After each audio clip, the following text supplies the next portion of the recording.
नमस्कार, जय बागेश्वर धाम। आज हम जिस बस के अंदर मौजूद है ये रामगंज मंडी से बागेश्वर धाम यात्रा के लिए जाने वाली बस है, जिसमें गौ माता महोत्सव श्री राम कथा में मातृ शक्तियों ने, जो महिला सेवादारों ने जो अपनी सेवाएं दी थी, महाराज जी ने उन्हें बागेश्वर धाम के अंदर जो 300 आशाएं बेटियों का जो विवाह समारोह था, उस समारोह में शामिल करने के लिए इनको बुलाया था। और ये सभी उस आयोजन को, भव्य और दिव्य आयोजन को देखने के लिए ये सभी मातृशक्तियाँ बागेश्वर धाम गढ़ा स्थित छत्रपुरा में गई थी, जहाँ पर इन्होंने उस भव्य कार्यक्रम का आनंद लिया। साथ में श्री धीरेन्द्र कृष्ण शास्त्री जी महाराज, बागेश्वर धाम सरकार ने रात को सभी महिलाओं से आत्मीय संवाद कर सभी से कुशल क्षेम जाने, और साथ में जो दिव्य विभूति है वो भी इनको सौंपी गई।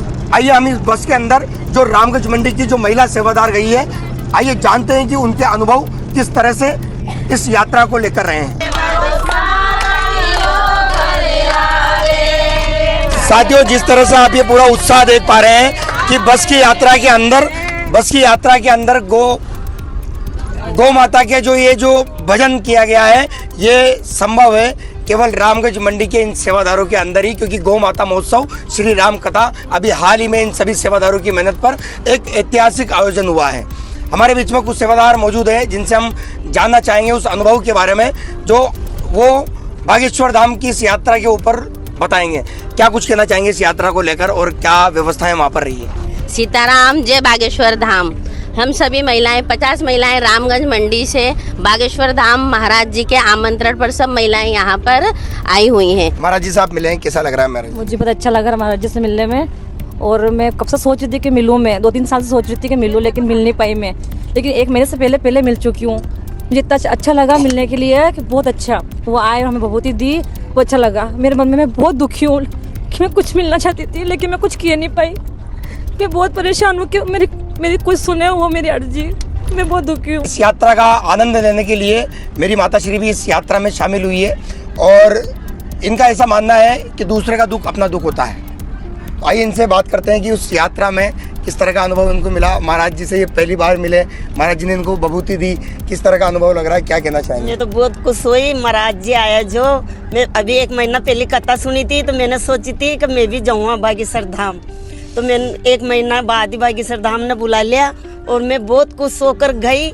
और फिर महाराज जी आया तो बहुत खुश हुई मैं तो देखकर, और मेरे को विभूति दी तो फिर बहुत खुश हुई। ये रामगंज मंडी से लेकर बागेश्वर धाम तक की जो यात्रा चली है, और आप वहाँ पर विवाह सम्मेलन में सम्मिलित भी हुए, महाराज जी भी आपको मिले हैं, कैसा लग रहा है? क्योंकि पहली बार आपने इतना करीब से महाराज जी को देखा होगा, कैसा लग रहा है? हमें बहुत खुशी हो रही है। हम बता नहीं सकते कि कितने खुश हैं इस चीज़ को लेके। हमने कभी सोचा नहीं था कि गुरुजी से हम इतने पास से मिलेंगे, और हमें बहुत अच्छा लगा कि गुरुजी हमें आके हमें समय दिया और हमें मिले।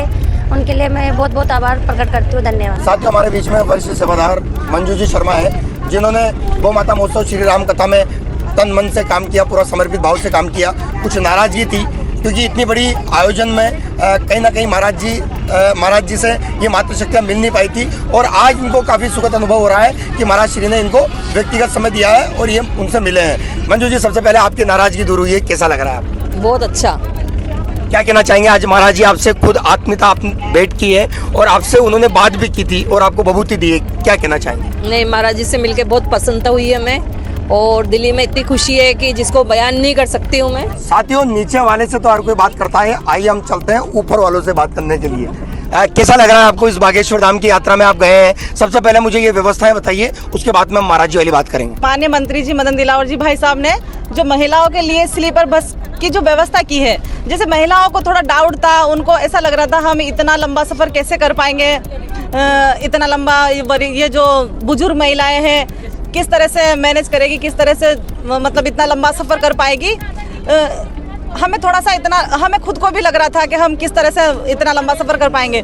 जैसे हमने बस आई, हमने बस में देखा, तो भाई साहब की व्यवस्था को देख के पहले इतना अच्छा अनुभव हुआ, इतना अच्छा लगा कि पूरी की पूरी बस 50 सीटर बस जो पूरी स्लीपर थी, जिसमें बुजुर्ग महिलाएं और अदर महिलाओं के लिए बहुत अच्छी व्यवस्था थी।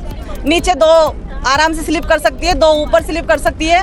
मंत्री जी का तहे दिल से धन्यवाद करती हूँ। साथियों, इस बागेश्वर धाम यात्रा की जो मॉनिटरिंग कर रही है वो वरिष्ठ कार्यकर्ता के रूप में हमारे बीच में मौजूद है शांति भाई। सातलगढ़ी के पूर्व सरपंच हैं और अभी सुकेत मंडल के प्रतिनिधि के रूप में हैं। शांति भाई, आप जब भी माननीय मंत्री जी का कोई कार्यक्रम होता है या फिर कहीं भ्रमण के लिए जाया जाता है, महिलाओं को ले जाने की बात की जाती है, तो आप वहाँ पर हर जगह वहाँ पर रहते हैं और पूरी मॉनिटरिंग करते हैं। तो अलग अलग यात्राएं हमने की है, जैसे पहले मेवाड़ दर्शन यात्रा हमने की थी, आज बागेश्वर धाम की यात्रा की है। तो इस यात्रा को लेकर क्या कहना चाहेंगे, किस तरह की व्यवस्थाएं, क्या लग रहा है? माननीय मंत्री जी जहाँ भी हमें यात्रा में ले जाते हैं वहाँ हमारी पूरी सेवा में उपस्थित रहते हैं और आगे से आगे हमारी व्यवस्था रखते हैं और किसी प्रकार की हमें कोई दुख और परेशानी नहीं आती है। और जिस भी कार्यक्रम को वो कहते हैं वैसे अनुसार जो दिखाना रहता है वो हमें दिखाते हैं। और आज भी यहाँ बागेश्वर धाम आए तो यहाँ भी पूरी सेवा के साथ उन्होंने हमारा काम किया और हमारा सबका दिल गदगद हो गया मतलब। और मैं मंत्री जी को बहुत दिल से और बहुत आभार करना चाहती हूँ, ऐसे मंत्री हमेशा परमानेंट इस रामगंज मंडी के विधायक रहे। कैसा लग रहा है कि आप वो बागेश्वर धाम की यात्रा करके आप फिर से रामगंज मंडी जा रहे हैं और वहाँ पर क्या अनुभव आपने किया है? बागेश्वर धाम यात्रा करके हमें बहुत अच्छा अनुभव हो रहा है। जब हमारे यहाँ पे भव्य और दिव्य कलश यात्रा हुई थी तब से ये सारी महिलाएं दौड़ दौड़ के काम कर रही थी। इन्होंने इतनी मेहनत करी थी कलश यात्रा और उनको महाराज जी की कथा को सफल बनाने के लिए। वो उसके बाद उनके महाराज जी के दर्शन करने की थोड़ी बहुत मनोकामनाएं रह गई थी। फिर हम लोगों को माननीय शिक्षा मंत्री द्वारा यहाँ पे 305 बेटियों के कन्या विवाह में लाया गया। हमने यहाँ पे हमारे बालाजी के दर्शन करे, जो पूर्व मंदिर है उसका।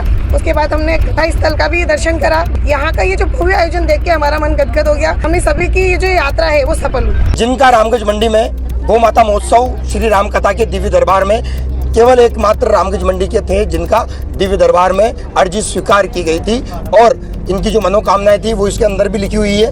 आइए इनसे बात करते हैं कि वो मनोकामनाएं क्या थी और इनका नंबर क्यों आया, ये भी सबसे मेन चीज़ है। तो पहले वो बताइए कि आपका नंबर क्यों आया? जी, मैं चाहती थी कि रामगंज मंडी में जैसे मेरी अर्जी लगी वो सबकी लगे, कोई इस चीज़ को ऐसे ढोंगी फ्रॉड इस तरीके से नहीं समझे। मैं 2013 से जुड़ी हुई हूँ और आगे भी जुड़ूंगी। तो मेरा कहना ये था कि गुरुजी से कि मैं जैसे सबकी बात वो बताते हैं कि मेरी मन की बात भी वो बताएं। तो मैं मन में ही उनसे विचार रखना चाहती थी और मुझे नहीं पता था कि गुरुजी सच में मेरा पर्चा बना देंगे। हाँ। आपने बोला था कि गुरुजी मेरे नाम का पर्चा बनाइए, तो ये एक चैलेंज सा हो गया था और गुरुजी कहते हैं कि चैलेंज वालों का मैं ठटरी बना देता हूँ, है ना। तो आपसे कहा था कि हवेली पे आ जाना और दिव्य दरबार की जो उस हवेली में आप गए थे तब फिर क्या बोला उन्होंने? गुरुजी ने यही बोला कि आपने मुझे चैलेंज मारा था, पर मैंने उनको चैलेंज नहीं मारा था। मैं मेरे मन के अंदर की बात उनके मुंह से खिलवाना चाह रही थी और उन्होंने मैंने जो चीज़ उनको मुंह से नहीं बोली, मुख से बिल्कुल नहीं निकाली, वो उन्होंने इस पर्चे में जाहिर कर दी। और फिर उन्होंने बोला भी था कि माइक में बोलें, लेकिन वो जो लोग विरोधी थे आसपास ही बैठे हुए थे, मैं नहीं चाहती थी कि उनका मन दुखी हो, तो इसलिए मैंने माइक नहीं लिया था। बाकी सारी चीज़ें इसमें उन्होंने लिख दी। हमारे बीच में खैराबाद पंचायत समिति की उप प्रधान स्वाति जी मीणा मौजूद है। आइए इनसे बात करते हैं। स्वाति जी, कैसा लग रहा है आपको कि आज आप बागेश्वर धाम के महाराज श्री से मिल के आए हैं, उनसे आत्मीय संवाद आपने किया है और साथ में वहाँ पर जो 300 बेटियों का जो विवाह था उन सभी व्यवस्थाओं को आपने देखा है। तो सबसे पहले मुझे व्यवस्थाओं की जानकारी दीजिए, फिर अपन आते हैं महाराज जी। नमस्कार, जय श्री राम। हम बागेश्वर धाम आए हैं। यहाँ की व्यवस्थाएं के बारे में जितना कहें उतना कम है, क्योंकि यहाँ की व्यवस्था भोजन की देख लो, एक जो यहाँ पे वो देखने को मिली प्लास्टिक मुक्त मिले, बर्तन बैंक की व्यवस्था बहुत अच्छी थी। महाराज जी से मिलने का वो जो अनुभव है वो बताइए हमें। महाराज जी से मिलने का अनुभव तो क्या बताऊँ, हमारे मन में कभी हमने सोचा नहीं था कि महाराज जी से हम इतने स्पष्ट इतने पास से हम दर्शन कर सकते हैं। महाराज जी के दर्शन के बहुत अच्छे से हमने, ये है कि माननीय मंत्री जी महोदय ने हम सबको दर्शन कराने लगे। बहुत तो ये कि इतने बड़े कार्यक्रम में होने के बावजूद भी महाराज जी ने हमें मिलने के लिए कुछ समय दिया, उसके लिए बहुत बहुत धन्यवाद माननीय शिक्षा मंत्री मदन दिलावर जी भाई साहब का भी, और हमारे परम पूज्य श्री बागेश्वर धाम के धीरेन्द्र जी शास्त्री जी महाराज को मैं बारंबार प्रणाम करती हूँ कि उनके आज हमें इस पावन धरा पे दर्शन हुए। जो जितने तरीके से हमको भाई साहब मदन दिलावर जी, मोडू भैया और प्रहलाद जी मीणा चीता है ना, इनने हमको ले गए और ये हमको ऐसे सपोर्ट किए हैं कि एक फैमिली मेंबर की तरह है। दिलावर जी ने सोचा कि हमारे बच्चे हैं, भैया ने, मोडू भैया ने सोचा कि हमारी बहनें हैं, माताएं हैं। ये थोड़ा हल्का सा किसी का जी भी मचला रहा है ना तो ये लोग सब दौड़ पड़ते थे कि क्या चाहिए आपको, क्या चाहिए। बहुत प्यारे तरीके से ले गए हैं और बहुत मज़ा आया घूमने में। इतनी सुंदर व्यवस्था, हम खुद का पैसा खर्च करके जाते ना तो नहीं होती। अब महाराज जी जब आए थे तो वो पल कैसा लगा आपको जब महाराज जी एकदम सामने आ गए? जैसे आपको बताया लाखों की भीड़ रहती है, वहाँ पर नजर नहीं आते, और एक पल ऐसा होता है कि वो जब सामने आपके आ गया, तो वो पल कैसा था? वो पल तो इतना वो था कि मेरे आंखों से आंसू रुके ही नहीं। मुझे लगा कि मेरा बच्चे जैसे है महाराज जी। तो मुझे लगा कि देखो कितने थके हैं महाराज जी, पूरा सुबह से शाम तक वो खाना भी बहुत मुश्किल से मिलता होगा उनको खाने को, इतने बिजी शेड्यूल है उनका। तो हमको तो बस यही लगा कितने थके हुए हैं। और सबसे बड़ी बात कि हमको जिनके थ्रू हम गए थे, मदन दिलावर भाई साहब, उनने मतलब बहुत मेहनत की। और हमारे मोन्टू भैया ने भी हम लोगों को इतनी अच्छी व्यवस्था करके वहाँ बिठाया। बार बार आके बोल रहे थे कि 5 मिनट में महाराज जी आने वाले हैं, 10 मिनट में महाराज जी आने वाले हैं। हम लोग का हौसला बढ़ाए रखे और महाराज जी आए ना तो मतलब ये लगा कि हमारे सामने राम आ गए हम। कैसा लग रहा है कि ये पूरी बस संचालन की जिम्मेदारी आपको दी गई थी और आप इनको बागेश्वर धाम लेके गए, क्या कुछ अनुभव आपने किया वहाँ पर? बहुत अच्छा लग रहा है। मंत्री जी ने मुझे इस लायक समझा कि मेरे को ये इतनी बड़ी जिम्मेदारी दी और वहाँ की व्यवस्था और रास्ते में किसी को दिक्कत नहीं आने दी। मंत्री जी ने बढ़िया व्यवस्था की, बढ़िया बस करी, स्लीपर बस 2x2 स्लीपर है। किसी महिला को जो बुजुर्ग हैं उनको नीचे बढ़िया व्यवस्था करवाई और जगह जगह उनको खाने पीने की रुकने की व्यवस्था करवाई। क्या इस दौरान यात्रा में मंत्री जी का फोन भी आता था आपके पास में और क्या बोलते थे वो? मंत्री जी का हर 1 घंटे में फ़ोन आता था, मॉनिटरिंग करते थे कि भाई किसी को कोई दिक्कत तो नहीं है और कहाँ रुके, क्या क्या खिलाना है, सारी व्यवस्था मंत्री जी ने हर जगह बढ़िया करवाई। रास्ते में भी रात को आप है ना मनोज तिवारी से मिले हैं और महाराज जी के दर्शन भी आपने किए हैं, तो मनोज तिवारी ने क्या बोला था वहाँ पर जब महिलाओं को मिल रहे थे वो?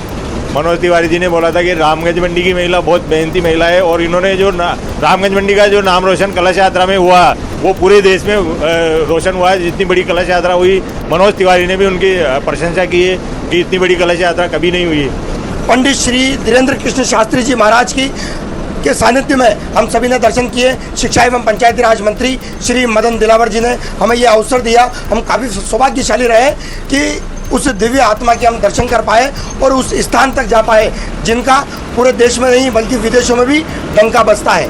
देखते रहिए मोडू राठौड़ के साथ रामगंज मंडी।